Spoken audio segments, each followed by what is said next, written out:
নমস্কার, আমি সঞ্জয় মল্লিক নিগম জ্যোতিষালয় থেকে বলছি।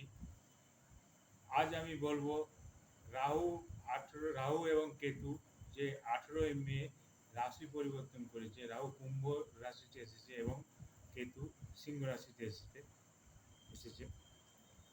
সেই রাহু আর কেতুর এই যে রাশি পরিবর্তন করলো তার সম্বন্ধে আমি কিছু আলোচনা করব।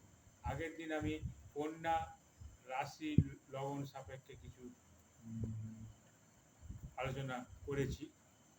আজ আমি করব মীন রাশি লগন সাপেক্ষে রাহু এবং রাহু কীরকম এই 18 বছর যে এই কুম্ভ রাশিতে গোচর করবে, তার ফলে মীন আর রাশি লগ্নেতে কী রেজাল্ট দেবে।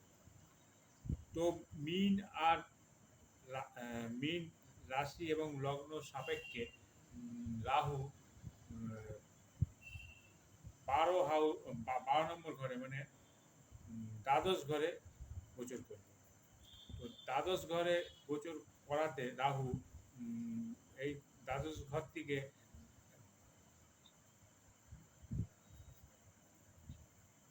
হচ্ছে অষ্টম ঘর, সপ্তম ঘর, ষষ্ঠ ঘর, 1 2 3 4 5 চতুর্থ ঘর। আচ্ছা, 12 নম্বর রাশি থেকে রাহু চতুর্থ ঘর লগ্ন সাপেক্ষে ষষ্ঠ ঘর এবং অষ্টম ঘরকে প্রভাবিত করবে। রাহু হচ্ছে একটা ক্রূর গ্রহ এবং পাপী গ্রহ। রাহু যত যত অসামাজিক কারক গ্রহ। তো রাহু মীন রাশি এবং লগ্ন সাপেক্ষে দ্বাদশ ঘরে ভ্রমণ করার সময় দ্বাদশ ঘরে রাহু গেলে সচরাচর খারাপ রেজাল্ট ফলই দিয়ে থাকে জাতককে। এবং যেই মীন রাশির জাতক মানে চন্দ্র রাশি যার মীন হবে, তার বর্তমানে শনিদেবের সাড়ে সাথী চলছে।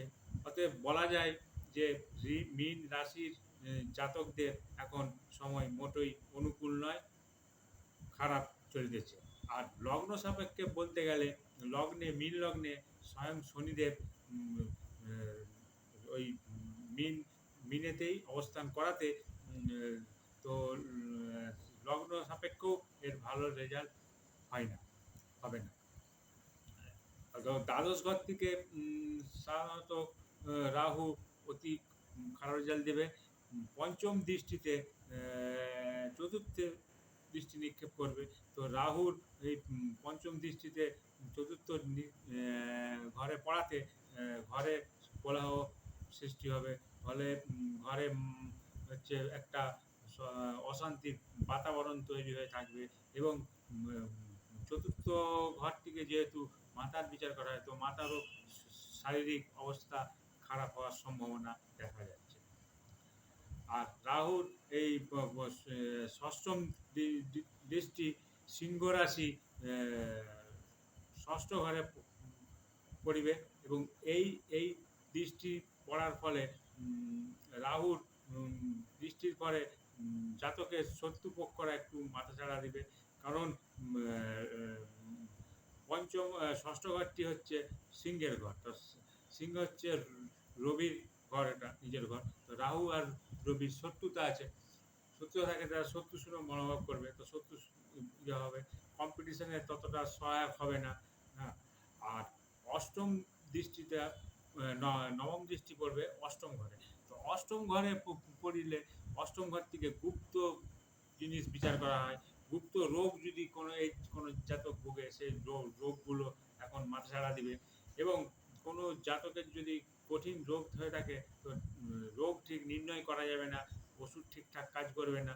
তো রাহু এই এই 18 মাস ধরে মীন রাশির এবং লগ্নের জাতককে খুবই খারাপ রেজাল্ট এবং খুবই এর মধ্যে রাখিবে। তো এ তো গেল রাহুর হচ্ছে খারাপ ইয়ে। কিন্তু এর মধ্যেও একটা ভালো জিনিস দেখা যাচ্ছে, লক্ষ্য আসছে, সেটা হচ্ছে বৃহস্পতি। মীন লগ্ন রাশির অধিপতি যে বৃহস্পতি, সে মিথুন রাশিতে চতুর্থে বিরাজ করে নবম দৃষ্টিতে রাহুকে দেখবে। তো রাহুকে দেখবে মানে দৃষ্টি নিক্ষেপ করবে। তো বৃহস্পতির হচ্ছে দৃষ্টি অমৃত দৃষ্টি। তো অনেকাংশে যে বৃহস্পতি এই মিথুন রাশিতে ১ বছরে এই স্থানে থাকবে। তো এই ১ বছরের মধ্যে অনেকাংশে রাহুকে ওর ম্যানিফেস্ট প্রভাবটা কিছুটা কন্ট্রোল করতে সাহায্য করবে।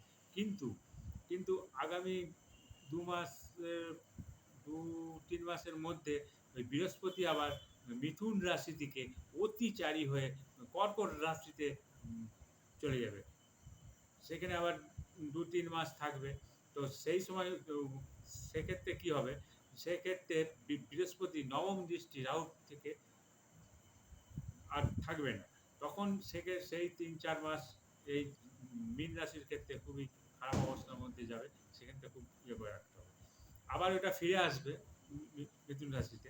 তখন আবার ঠিকঠাক হয়ে যাবে। তো এই মতো অবস্থায় রাহুর একটা আমি উপায় বলছি। একটা উপায় যদি করেন তো খুব ভালো রেজাল্ট পাবেন।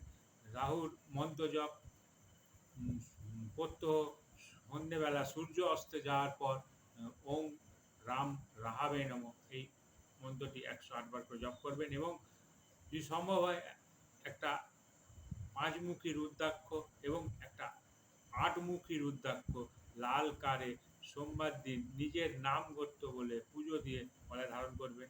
এছাড়াও প্রত্যেক শনিবার আশুত গাছেতে সর্ষের প্রদীপ এবং তিল দিয়ে জ্বালিয়ে আসবেন এবং শনিদেবের ও রাহুদেবের মন্ত্র ১১ বার করে জপ করবেন। মন্ত্র হচ্ছে শনিদেবের জন্যে ওম সম শনেশ্বরায় নমঃ আর রাহুদেবের জন্যে ওম রাং রাহাবেই নমঃ। এই দুটি মন্ত্র ১১ বার করে জ্বালিয়ে আসলে জপ করে এলে এবং প্রদীপটি জ্বালিয়ে আসলে রাহুর এবং শনিদেবের দুজনেরই প্রতিকার একসঙ্গে হয়ে যাবে। আর যদি সম্ভব হয় পোগরাজ ধারণ করা, কিন্তু সে পোগরাজ ধারণ করতে গেলে টোটাল হচ্ছে জীবন কুণ্ডলী মানে ছক বিচার করিতে হইবে, বৃহস্পতির অবস্থান দেখিতে হইবে, তবেই জানা যাইবে যে হচ্ছে জাতক পোগরাজ ধারণ করতে পারবে কিনা। তো যদি সেরকম অমিষ্ট করে জন্ম কুণ্ডলী, তাহলে যদি করে যদি জাতক পোগরাজ একটা ধারণ করে এই ৬.৫ প্রতি, তো লগ্নপতি স্ট্রং হয়ে জাতককে অনেক সাহায্য করবে। তো আমি সঞ্জয় মল্লিক নিগম জ্যোতিষালয় থেকে বলছি। আমার বাড়ি ঘাটালে, পাঞ্জাব ন্যাশনাল ব্যাংক, ঘাটাল পুরনো থানার কাছে।